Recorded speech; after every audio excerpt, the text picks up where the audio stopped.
Now next one is returns to a factor. Law of variable proportions.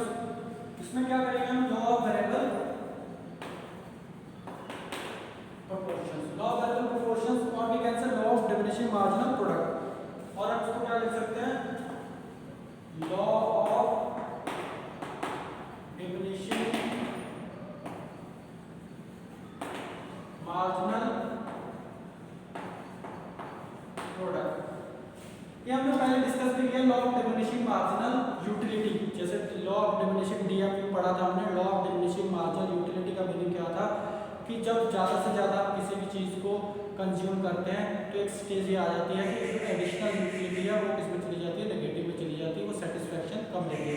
When more and more units are consumed each successive unit give less and less satisfaction. ये हमने discuss किया था diminishing law of diminishing marginal utility में, जो previous chapter हमने पढ़ा था कि law of diminishing marginal utility क्या है. जब ज़्यादा से ज़्यादा कोई भी चीज़ हम कंज्यूम करते हैं तो हर सक्सेसिव यूनिट हमें क्या करती है? लेस एंड लेस सेटिस्फैक्शन जो है वो प्रोवाइड करवाती है. तो वही चीज़ इसमें आती है लॉ ऑफ वेरिएबल प्रोपोर्शन में या law of diminishing marginal product में. इसका मीनिंग क्या है? When more and more variable factors are combined with fixed factor. जैसे अभी हमने किया था L A. अब L मान लो A जो है कांस्टेंट है, कैपिटल कांस्टेंट है.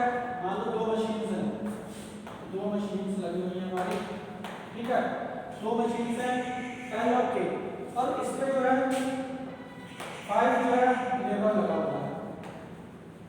ठीक है, 5 लेबर लगा हुआ है. तो हमें जो है 100 जो है वो आउटपुट देगा.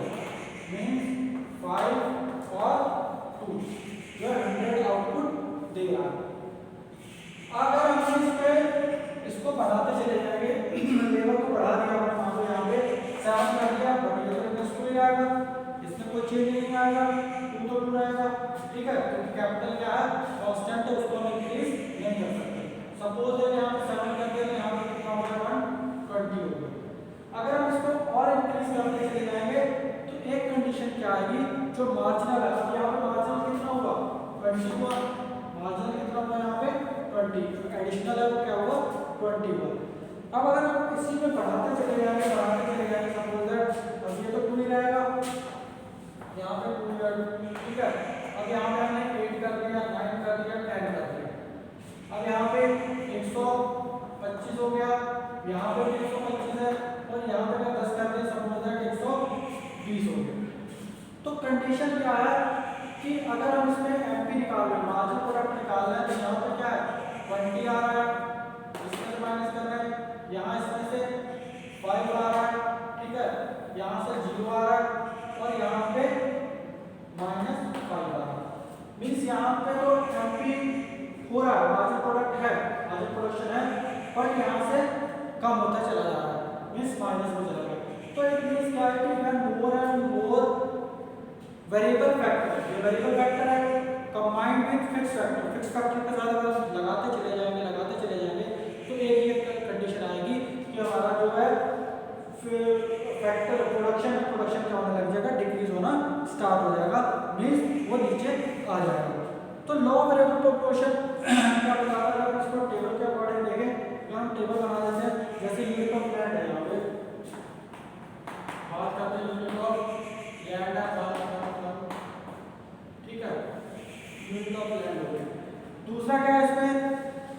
Unit of labours, units of labour. 1 2 3 4 5 6 7 8. ठीक है, 1 3 4 1 1 1 1.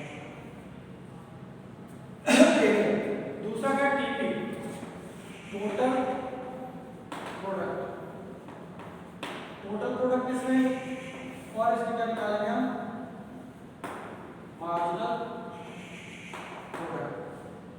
टोटल प्रोडक्ट क्या है? जैसे 2 5 9.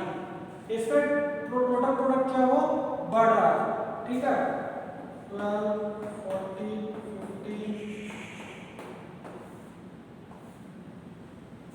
50 एंड 40. अब इसमें अगर मार्जिनल प्रोडक्ट की बात करें हम, तो यहाँ पे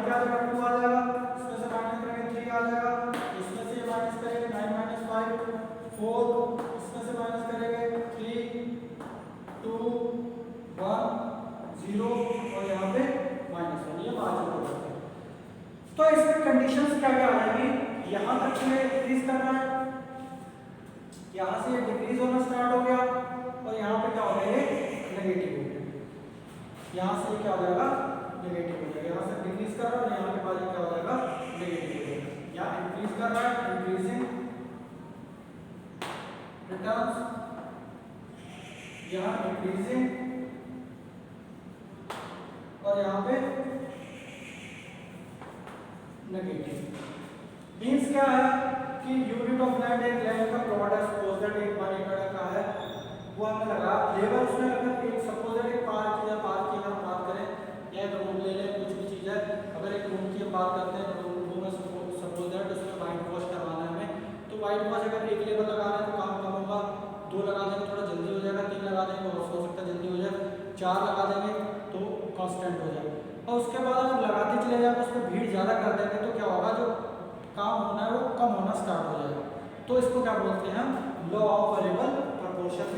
जब ज़्यादा से ज़्यादा किसी भी काम में लोग लगाते चले जाएंगे तो एक कंडीशन क्या आएगी, काम जो होना है वो बंद हो जाएगा। जैसे एक गार्डन है, सपोज दैट यहाँ पे यूनिट ऑफ लैंड वाले गार्डन है, गार्डन में एक गार्डन लगा 2 3 4 अगर लगाते चले गए हम, ठीक है, तो वो ये तो फिक्स है। अब टोटल प्रोडक्ट कितना हुआ, यहाँ पे 2 हुआ, 5 हुआ, यहाँ से बढ़ा, डबल से ज़्यादा हुआ, increasing returns, increasing means double से भी ज़्यादा हो रहा है, 2 से 5 हो गया, 5 से 9 हो गया, 12 यहाँ पे 40 काम होना स्टार्ट हो गया और यहाँ पे माइनस मींस नेगेटिव चला गया। तो 2 से 5 का डबल से ज़्यादा होगा, इंक्रीजिंग रिटर्न्स का फैक्टर हुआ मींस 2 डबल से भी ज़्यादा स्पीड से बढ़ रहा है। यहाँ पे डिक्रीज होना स्टार्ट हो गया, 12 14 15 20 बढ़ रहा है लेकिन डिक्रीजिंग रेट से बढ़ रहा है, डिक्रीजिंग रेट से बढ़ रहा है, लेकिन यहाँ पे जो है वो नेगेटिव होना स्टार्ट हो गया। तो ये कंडीशन आएगी टोटल प्रोडक्ट में, यहाँ पे बढ़ा लेकिन यहाँ पे कम होना स्टार्ट हो गया। फिर मार्जिन प्रोडक्ट, मार्जिन प्रोडक्ट में यहाँ पे यहाँ तक बढ़ा, फिर यहाँ से यहाँ तक कम हुआ, फिर यहाँ पे क्या हो गया, नेगेटिव हो गया।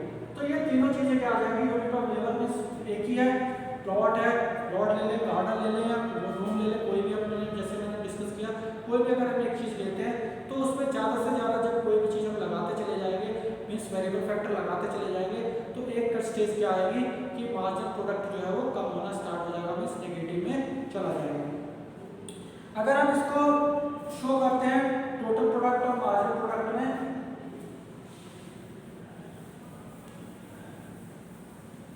अगर इसका हम कर्व बनाते हैं,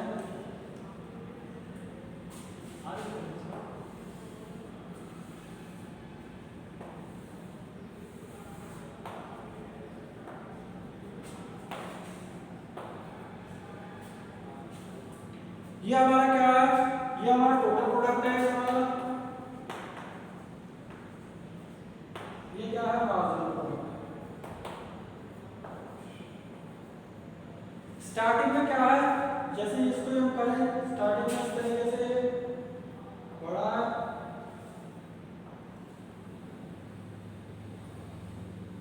फिर आगे ये कम हो गया, स्टार्टिंग में बढ़ा फिर आगे ये कम हो गया।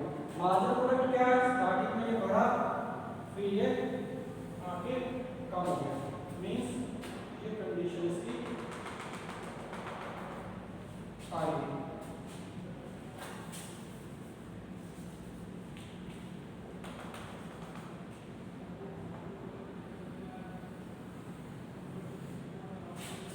ये क्या है, मार्जिनल प्रोडक्ट, इसको ये एमपी है और ये क्या है, पीवी है। अब इसमें है क्या, यहाँ तक क्या है, ये रिटर्न्स हुआ फैक्टर यहाँ तक नहीं, ठीक है।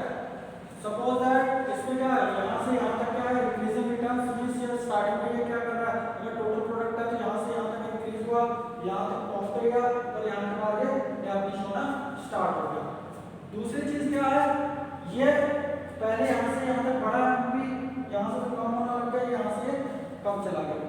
तो अब इसके कुछ रिलेशंस हैं, रिलेशंस क्या क्या है कि जब ये पॉजिटिव होगा, जब ये पॉजिटिव होगा मींस ये इंक्रीज कर रहा होगा तो ये क्या होगा, पॉजिटिव, जब ये मैक्सिमम होगा तो ये क्या होगा, 0, जब ये डैमेज करेगा तो ये क्या चला जाएगा, नेगेटिव। तो ये इसकी कंडीशंस हैं, इसमें 2 कंडीशंस हैं, एक तो ये है बाकी और एक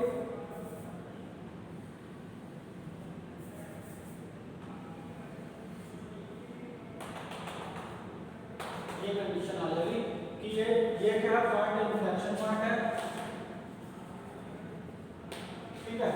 तो ये कंडीशन आ जाएगी टीपी जैसे जैसे स्टार्टिंग में इंक्रीज करेगा तो ये पॉजिटिव होगा, ये मैक्सिमम होगा तो ये जीरो होगा, ये डैमेज करेगा तो ये क्या बनाएगा, नेगेटिव करेगा।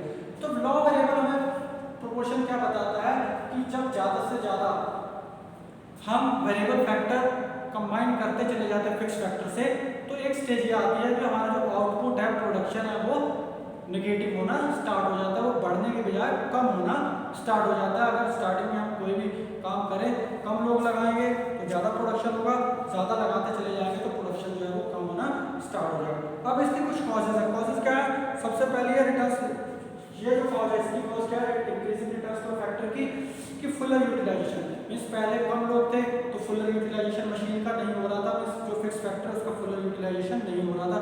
अगर हमने ज़्यादा लगा दिया उस पर तो फुलर यूटिलाइजेशन हो रहा है, इस वजह से जो प्रोडक्शन है वो बढ़ गया।